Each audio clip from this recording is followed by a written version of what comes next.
Ashley Parker, a serious question that speaks to the balance of action versus reaction. How did the Trump presidency agenda advance today? That's a good question. I think I don't really have a great answer. This is a White House that is sort of, even they will concede privately, given up on legislating, and they're just sort of responding to the latest crisis. Last week was a week of walkbacks, for instance.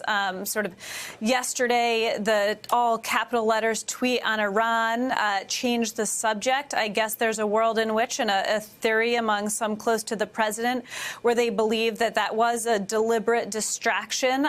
Trying to, and again, it's not necessarily a great tweet for him that reassures the globe, but it did sort of, he was getting criticized for being weak on Russia, and it was very toughly worded, and it sort of alleviated that concern for him. But if you talk to people in the White House, they don't necessarily know there's a campaign rally tomorrow.